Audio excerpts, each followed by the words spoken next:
Muy bien, pequeños y pequeñas. Entonces, hoy vamos a seguir con metabolismos de hidrato de carbono, metabolismo de glucógeno, ¿sí? Recuerden que todo el metabolismo de hidrato de carbono para nosotros es particularmente importante porque vamos a estudiar cómo utiliza el organismo justamente estos metabolismos para obtener energía, ¿sí? Y poder asociarlo con las distintas fases del ejercicio, ¿sí? Vamos a analizar el metabolismo del glucógeno, tanto su formación como hidrólisis, ¿sí? Tened en cuenta lo siguiente. Cuando hablamos de el glucógeno, primero tenemos que tener en cuenta de la estructura que tiene el glucógeno, que ya estuvimos charlando, ¿sí? Eso es algo que se estuvo charlando. La estructura del glucógeno, recuerden que el glucógeno es un polisacárido, ¿sí? Que está formado por miles de glucosas, es un polisacárido ramificado, ¿sí? Que tiene ramificaciones. Cada uno de los circulitos rosados que ustedes ven acá es una glucosa, ¿sí? Que se encuentra unida a otra glucosa mediante enlaces glicosídicos alfa 1,4, ¿sí? Siempre que estemos sobre la cadena principal. En las ramificaciones, una de las glucosas va a tener también enlace glicosídico alfa 1,6 para que se genere la ramificación, ¿sí? Y después va a seguir todo como alfa 1,4. Eso hablando de las características del glucógeno, ¿sí? En el caso de la amilopectina pasaba lo mismo, pero la amilopectina era en plantas. Recuerden que el glucógeno es la forma de almacenar energía en el músculo, ¿sí? Es como nuestro organismo almacena la energía en el músculo, o sea, almacena la glucosa, ¿sí? Y a partir de ella después, mediante el sistema oxidativo o el sistema glucógeno láctico, nos va a terminar dando energía, ¿sí? Tened en cuenta que yo puedo tener un crecimiento de la cadena cuando se almacena el glucógeno. Ahora vamos a ver bien acá les puse acción de la enzima ramificante de glucógeno, porque básicamente lo que hace la enzima es permitir que se generen las ramificaciones. La enzima ramificante lo que hace es agarrar un pedazo de cadena armada y se lo pega a la ramificación directamente, ¿sí? O sea, supónganse que esta parte que está acá ya está armada, ¿sí? Entonces se genera una ramificación y se lo pega directamente a la ramificación para que pueda crecer. Esa es la acción de la enzima ramificante del glucógeno, ¿sí? Pero lo importante es que el glucógeno como tal, esperen que quiero buscar, lo dejo acá. El glucógeno como tal es una macromolécula, ¿sí? Es un polisacárido, como les dije hoy, ¿sí? Que está asociado a una proteína que se llama glucogenina, ¿sí? Esa proteína que se llama glucogenina tiene varias cadenas de glucógeno, ¿sí? Lo que sucede es que la glucosa se va a ir asociando a las cadenas de glucógeno, tac, tac, tac, tac, y ramificándose para poder almacenarse, ¿sí? Mientras más glucógeno podemos almacenar, más energía podemos tener en nuestros reservorios, por decirlo de alguna manera, ¿sí? Saber que la glucogenólisis, ¿qué es la glucogenólisis? Es la hidrólisis del glucógeno, ¿sí? La glucogenólisis es la hidrólisis del glucógeno, o sea, básicamente lo que estoy haciendo es cortar glucosas de glucógeno, esa es la glucogenólisis. Yo voy a tener glucogenogénesis y glucogenólisis en el metabolismo del glucógeno, ¿sí? Glucogenólisis es cortar la glucosa del glucógeno, hidrolizar al glucógeno, ¿sí? Eso es lo que va a hacer nuestro organismo para obtener energía, ¿sí? Esa glucogenólisis va a estar guiada o mandada por una enzima principal que va a ser la glucógeno fosforilasa, ¿sí? Que presenta regulación alostérica y modificación covalente. Esto lo estuvimos viendo en enzimas, ¿sí? Esto que está acá, tengan cuidado porque ya el año pasado tomaron alguna que otra cosa, ¿sí? Siempre tener en cuenta que cuando hablamos de una enzima, recuerden que lo vimos cuando vimos enzimas, las enzimas pueden tener una forma tensa y pueden tener una forma relajada, ¿sí? En la forma tensa se encuentra inactiva y en la forma relajada se encuentra activa, ¿sí? La glucógeno fosforilasa es una enzima muy importante, ¿sí? Que puede tener regulación alostérica y puede tener regulación covalente, las dos formas, ¿sí? Muy bien. ¿Quién va a ser el regulador alostérico, la modificación covalente y demás? Bueno, va a depender en qué situación estoy, ¿sí? Fíjense acá, que acá lo tienen. El control alostérico lo genera la glucosa, ¿sí? Y el control alostérico en su forma... a ver, esperen que el dibujito de abajo está más fácil, pero el otro.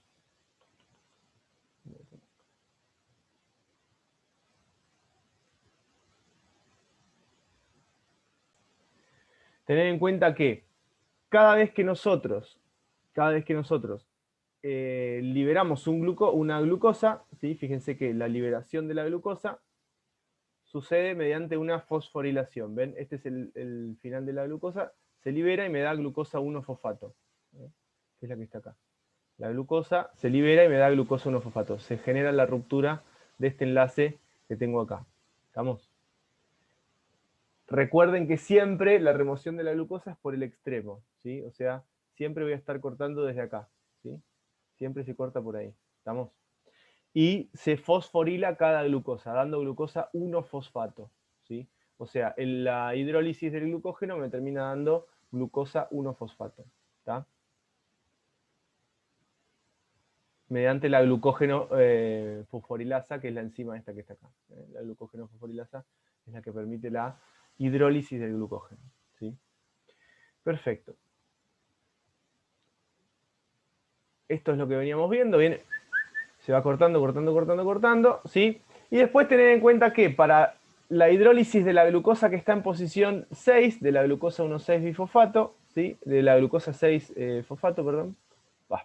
Dije con mi la que se encuentra en posición 6 del alfa 1,6, eso no sucede, esa ruptura no sucede, ¿sí? Gracias a la amilasa salival. Amilasa salival. Espérenme un cachito que me concentre un toque. Bueno, entonces, cuando tienen que tener en cuenta que voy a tener una hidrólisis, cada uno de estos se va a dar glucosas, voy a obtener glucosa 1-fosfato, ¿sí? Como les mostré acá, glucosa 1-fosfato cada vez que tengo la hidrólisis lineal, tac, tac, tac, tac. Siempre que yo diga que se está hidrolizando el glucógeno, tengo que tener en cuenta que lo que voy a obtener es glucosa 1-fosfato, ¿sí? Siempre voy a obtener glucosa 1-fosfato, salvo cuando se hidrolice la posición 6 de la unión alfa 1,6, donde lo que voy a obtener es glucosa solita, ¿sí? Es en el único momento que voy a obtener glucosa solita. En todas las demás voy a obtener glucosa 1-fosfato, ¿sí? Recuerden que esto se llama glucogenólisis, es la hidrólisis del glucógeno, ¿sí? Bien.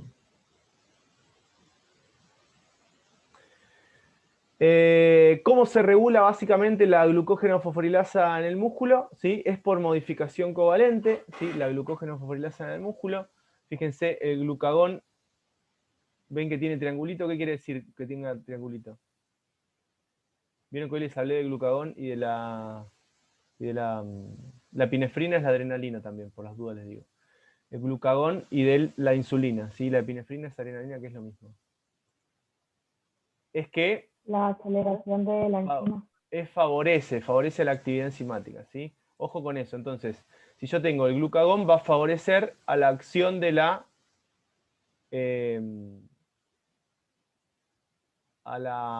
fosforilasa B, sería, ¿sí? ¿Permite la reacción? No, no es que la permite. Bueno, sí, si querés decir permite, pero básicamente lo que hace es aumentar la actividad enzimática, ¿sí? Actividad enzimática. A ver, regulación de la glucógeno fosforilasa en el hígado y músculo. Esto que está acá se los estoy dando por las dudas. No es algo que deberían tomarles, ¿sí? No es algo que deberían tomarles. Pero ya estamos asustados por lo que pasó el año pasado. Ahora ya sí puedo decir el año pasado, ¿sí?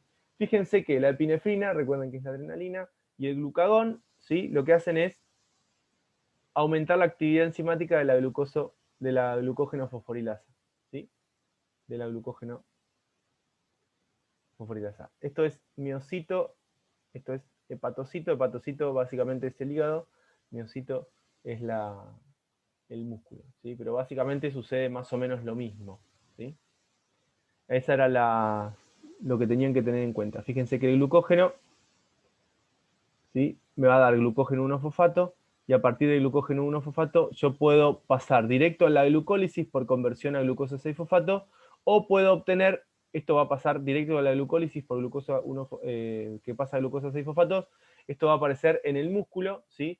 Pero en el hígado puedo convertir a la glucosa 1-fosfato en glucosa, ¿sí?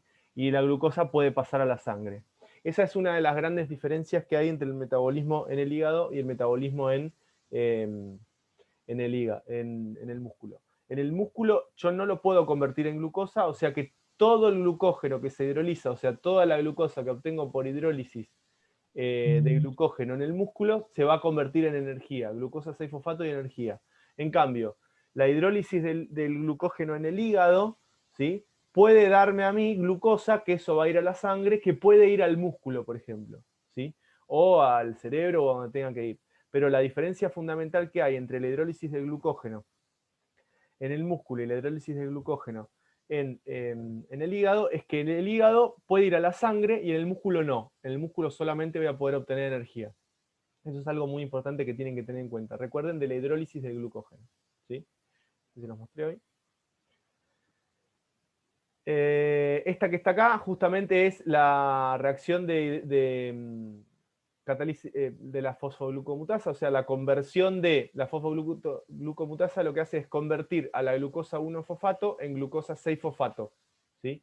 O sea que la glucosa 6-fosfato es la que después va a pasar a la glucólisis, ¿sí? O sea, el glucógeno que la glucosa que obtengo a partir del glucógeno, que es glucosa 1-fosfato, se convierte en glucosa 6-fosfato y eso es la que después voy a utilizar para obtener energía, ¿sí?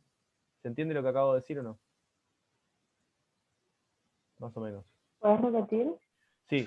Recordá que vos, por la glucogenólisis, o sea, por la hidrólisis de glucógeno, vas a obtener glucosa 1-fosfato, esta que está acá. ¿Sí? Bueno, la glucosa 1-fosfato no sirve para la glucólisis. La que sirve para la glucólisis es la glucosa 6-fosfato. ¿Te acordás que antes habíamos dicho glucosa 6-fosfato y ahí viene la glucólisis? ¿Sí?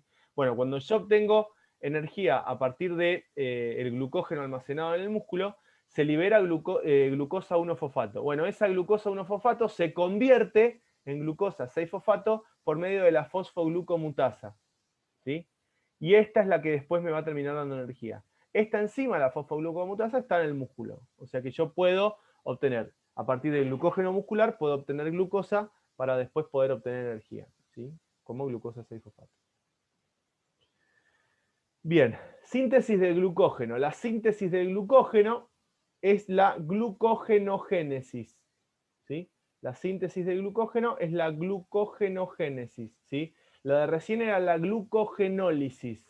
Glucogenólisis, o sea, la hidrólisis del glucógeno, ¿sí?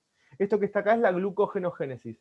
¿Para qué se usa la glucogenogénesis? Bueno, cuando sobra, por decirlo de alguna manera, cuando hay exceso de glucosa, el organismo puede guardar esa glucosa, ¿sí? Puede guardar esa glucosa en el músculo o en el hígado. En los dos lugares se puede almacenar. Se puede almacenar en músculo o se puede almacenar en hígado, ¿sí? De las dos maneras lo almaceno como glucógeno. Y en las dos circunstancias yo necesito que cada glucosa se pegue a la otra glucosa, ¿sí? Cuando yo tengo que generar una unión, una reacción que implique un crecimiento de la molécula, ¿cómo se llamaba? ¿Un catabolismo o anabolismo? Anabolismo. Recién, cuando estuvimos viendo la hidrólisis del glucógeno, que se llamaba glucogenólisis, era un Catabolismo. catabolismo. Yo no necesité energía en ningún momento para que suceda ese catabolismo. Vieron que se genera la hidrólisis, ¿sí? Se genera la hidrólisis y obtengo directamente la glucosa 1-fosfato. No necesito energía. Pero ¿qué pasa? Para poder formar al glucógeno, sí voy a necesitar energía. El glucógeno se forma a partir de una molécula que se llama UTP, uridín trifosfato, ¿sí? UTP. El UTP es un nucleótido, ¿sí?, que se asocia a la glucosa, es un nucleótido que se asocia a la glucosa, ¿sí?, dando como resultado la UDP glucosa, ¿sí? La UDP glucosa o la uridín difosfato glucosa, esta que está acá, es una molécula de alta energía, tiene mucha energía, ¿sí? Y es la que va a ayudar a que la glucosa se le vaya pegando a las cadenas de glucógeno, ¿sí? Sin esta reacción, o sea, sin la activación de la glucosa, por decirlo de alguna manera, sin la activación de la glucosa, yo no voy a poder, ¿sí?, no voy a poder obtener glucógeno, ¿sí? Es necesario que se active la glucosa. Básicamente, esta que está acá les muestra cómo funciona la reacción. Yo tengo la glucosa, esta que está acá es la glucosa 1-fosfato, ¿sí?, que me termina dando UDP glucosa, que es esta molécula que está acá. Nada raro, ¿sí? Nada raro. Se genera se libera un pirofosfato cada vez que se genera la unión, ¿sí? Esto que está acá, PP, quiere decir pirofosfato, ¿sí? PP es pirofosfato. ¿Ven? Yo tengo el fosfato de la glucosa no fosfato y después dos fosfatos se cortan y se forma la unión. ¿Tá?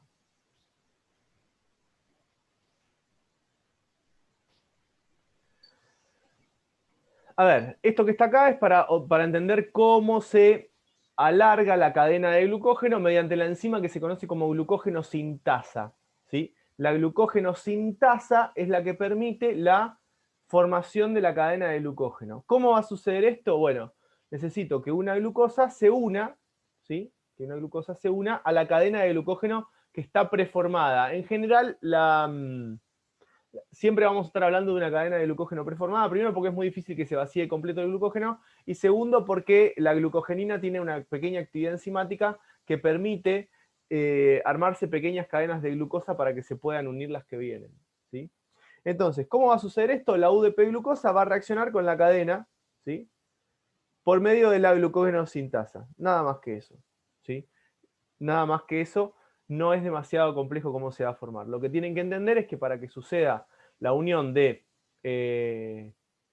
la glucosa al glucógeno, yo necesito que la glucosa esté activada gracias a la formación de la UDP glucosa, ¿sí?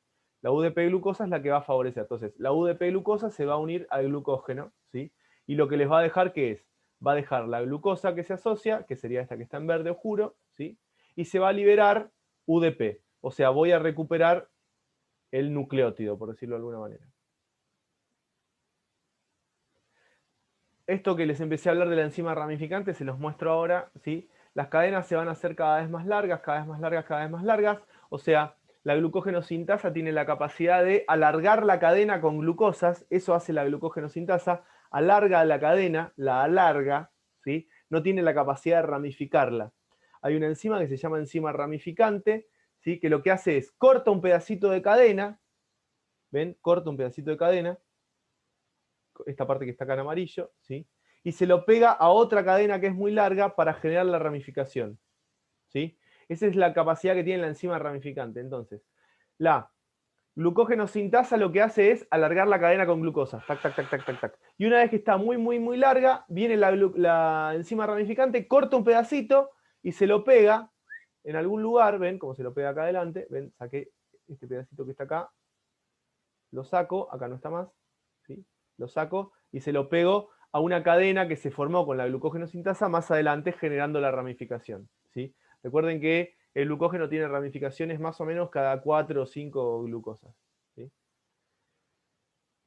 Ramificación del glucógeno, que es lo que les contaba recién, ¿sí? Yo tengo estas que están acá, es una cadena, entonces viene la enzima ramificante, corta un pedazo, ¿sí? Y se lo pega a otra glucosa y se genera la ramificación. Entonces, ¿qué pasa acá? Acá puede venir la glucógeno sintasa y seguir estirando, acá puede venir la glucógeno sintasa y seguir estirando, ¿sí?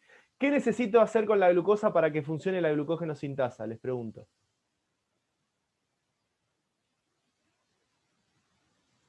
Unirse a un UTP. A un UTP, muy bien, ¿sí? Dando la UDP glucosa, perfecto. Hay que activar la glucosa, ¿sí? Lo que les decía hoy de la glucogenina es una enzima, es una proteína donde se unen las glucosas para formar el glucógeno, ¿sí? Que tiene un pequeño carácter enzimático, por eso ayuda a que se vaya ramificando solita, por decirlo de alguna manera, ¿sí? O sea, la glucogenina tiene la capacidad de generar la extensión de la cadena solita al principio, ¿eh? La glucogenina, fíjense que acá dice corazón del glucógeno, en la glucogenina ustedes tienen justamente, la glucogenina está en el corazón del glucógeno, ¿sí? Está en el inicio del glucógeno, de las cadenas ramificadas, ¿tá? Bien. Esto es lo mismo que yo les decía hoy, el tema de la regulación, que no deberían tomarles, pero el otro día les tomaron, ¿sí? Fíjense cómo la insulina permite que se active la exoquinasa, por ejemplo, ¿sí? Y que se active la glucógeno sintasa para formar glucógeno, ¿sí? Hoy les dije, búsquense la insulina y el glucógeno, y el glucagón, perdón, pero la insulina es activante de la glucógeno sintasa, o sea, es activante de generar glucógeno. ¿Sí? Básicamente la insulina lo que hace es ayudar a que la glucosa desaparezca de la sangre. O sea, la glucosa en la sangre es molesta, no es que es molesta, pero no siempre es necesaria, entonces la insulina lo que hace es activar sacar glucosa en sangre. ¿Cómo se saca la glucosa en sangre? Bueno, o la convierto en energía, ¿sí? O la convierto en glucógeno. Son las dos formas que tengo de sacarme la glucosa de la sangre. Para eso sirve la insulina. Ustedes me contarán mejor porque ya les di la tarea. Secreciones pancreáticas de la insulina. Ah, miren que bueno todo esto de la insulina. Les podría venir muy bien. Les voy a sacar fotos, no se los voy a explicar porque les pedí de tarea. Les voy a sacar las fotitos así las tienen. Esperen un cachito.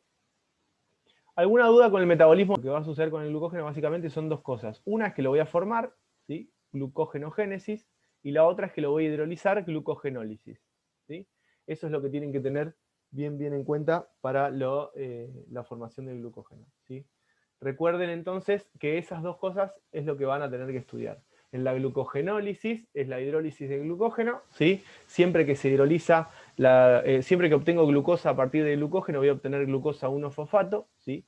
Esa glucosa 1-fosfato se tendrá que convertir para los usos que necesitemos, ya sea porque se convierte en glucosa y va a la sangre, o porque se convierte en glucosa 6-fosfato para obtener energía.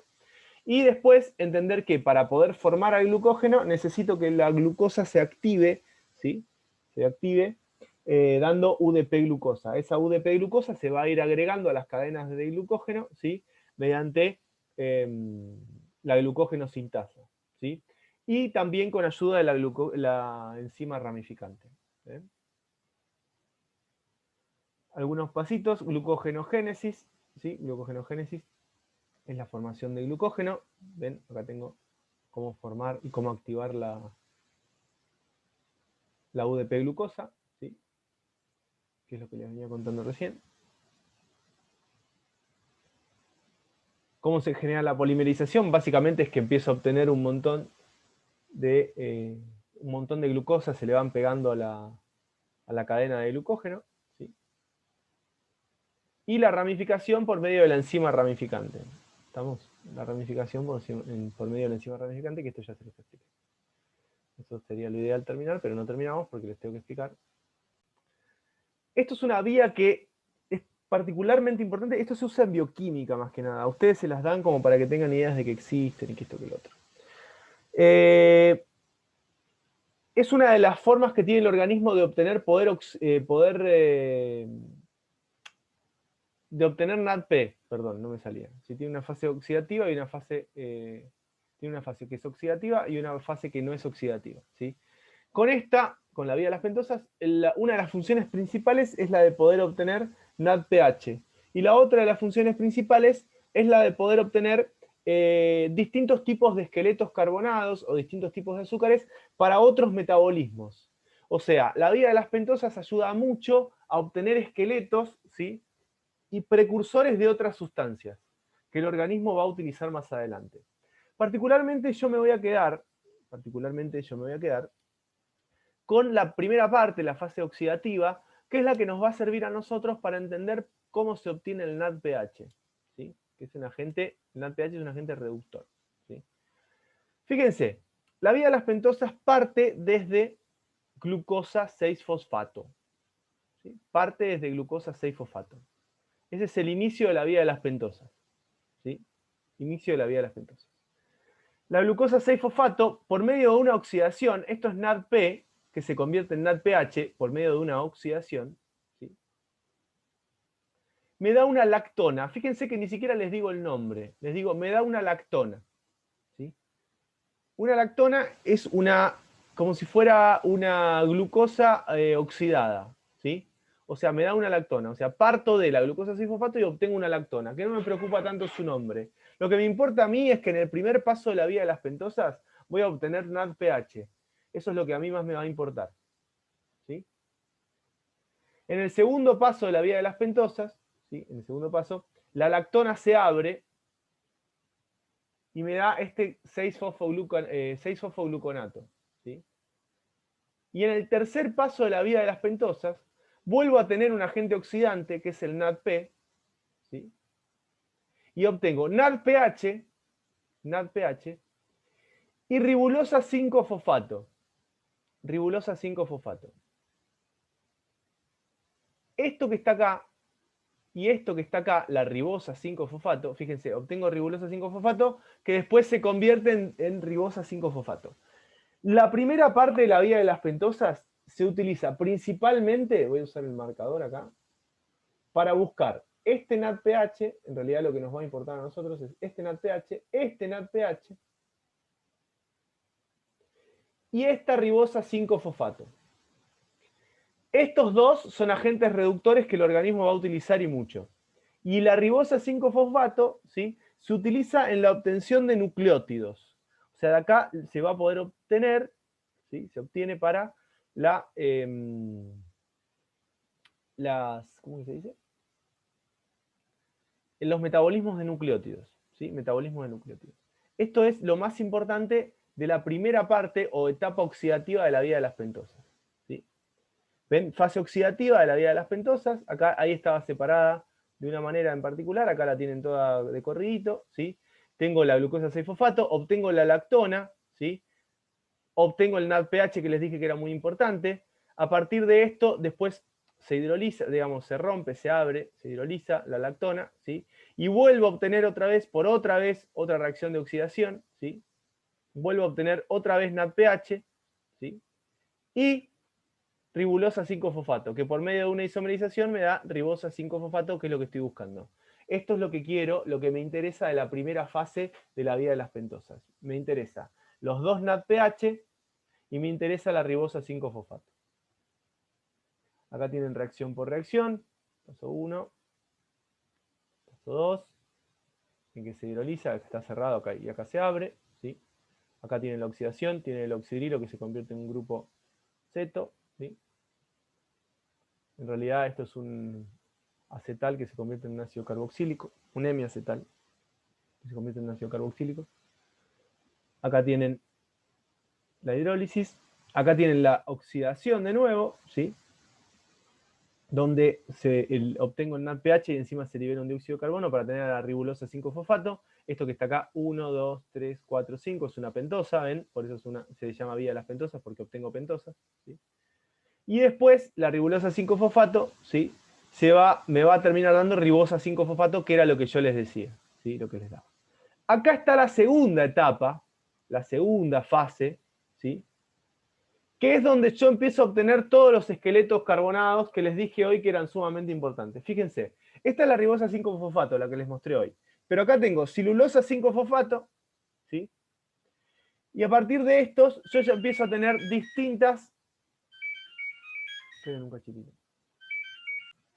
Y a partir de esto empiezo a tener distintos esqueletos carbonados. A ver, fíjense.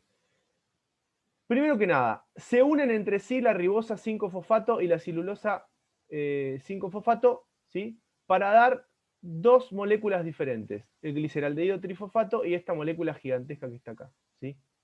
Esto que está acá se vuelve a unir, ¿sí?, se llaman transketolasas porque se unen y se parten, es como que se une la cadena y se vuelve a partir, ¿sí?, y me vuelven a dar eritrosa 4-fosfato y fructosa 6-fosfato. Fructosa 6-fosfato, conocida y famosa, la podemos usar en distintos puntos de los metabolismos de hidrato de carbono. Gliceraldehído trifosfato, famoso, me sirve para metabolismos de hidratos de carbono, ¿sí? Por ahí la eritrosa 5-fosfato a usted no le dice demasiado, pero también es importante, ¿sí? Después, puedo unir también a estos dos, mediante la vía de las pentosas, y obtener gliceraldehído 3-fosfato de nuevo y fructosa 6-fosfato, ¿sí? Fíjense cómo, a partir de la glucosa 6-fosfato,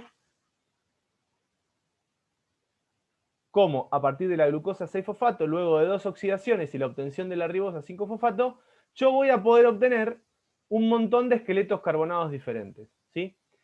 A ustedes no les interesa demasiado saber por qué se convierte en esto, por qué se convierte en esto o por qué. Lo que interesa acá es la primera parte, la fase oxidativa, y después lo que tienen que saber es que a partir de la vía de las pentosas fosfatos, yo voy a obtener distintos esqueletos carbonados. Ribosa 5-fosfato, silulosa 5-fosfato. Estas son las pentosas fosfato, ¿sí?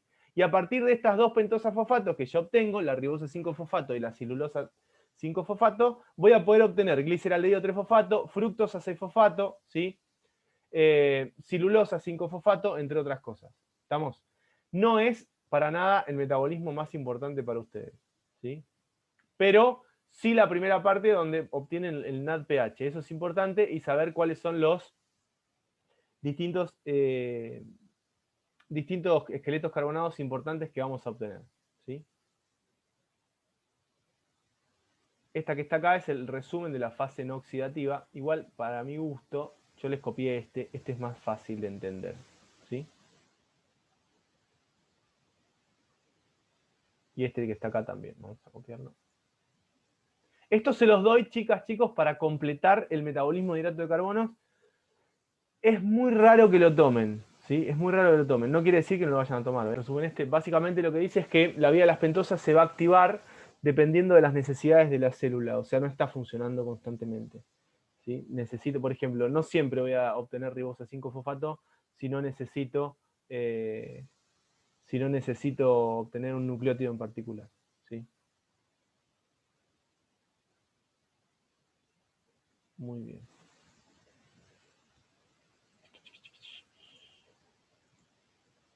Un cachito. ¿Alguna duda con esto?